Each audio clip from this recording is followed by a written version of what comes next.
Most Americans like their odds of making more money in the new year. 76% in a new Fidelity investment study believe they'll be better off financially in 2018 than they were last year. But only 27% plan to make a financial resolution for this year. And that is an all-time low in this survey.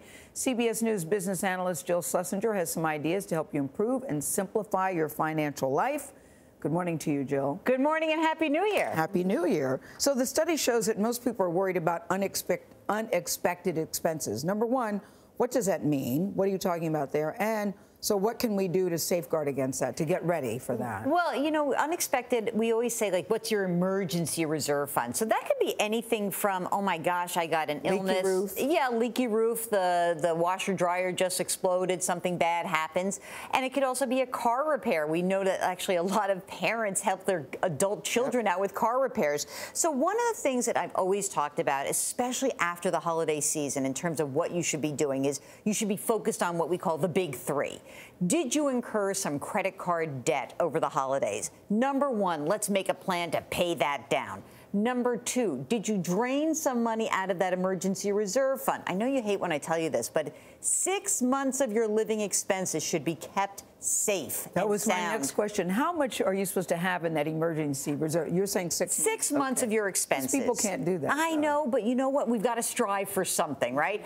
And the other part is that once those two things are done, please try to maximize your retirement plan contributions as much as you can. Here in 2018, your 401k limit, $18,500, $6,000 more if you're over the age of 50, $5,500 in your IRA or your Roth IRA, $6,500 if you're over the age of 50. Well, it's been a very good year for stocks. What about our investments? Well, I think that when you come off of a huge year like we've just had, and somewhat unexpectedly, I don't think many people a year ago thought we would have this strong a year, is a perfect time to say, let me look at what I have.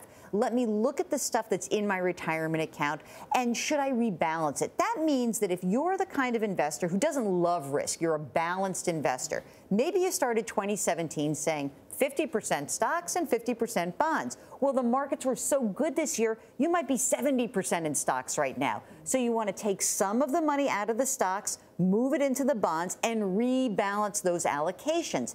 The other part that's really important, many people are in these big plans. They get company stock as part of their 401k. Rebalance that as well, because you've had a great year mostly. You don't want to take extra risk unnecessarily. And the people that don't have stocks and they're saying, look, I just overspent this holiday season.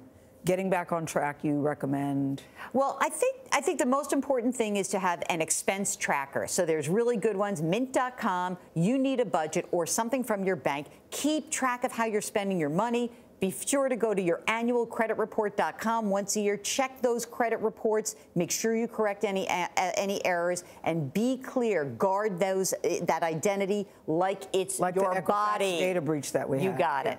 Is there something called You Need a Budget? Or You Need a Budget, YNAB. Oh, You Need a Budget. Yep. Okay. I like the name of that. Yeah, I know, I like that. You don't need a budget. Jill, thank you so much. Sure. All the best to everybody in 2018 That's financially. Right. She said, you don't know what I need. That's true.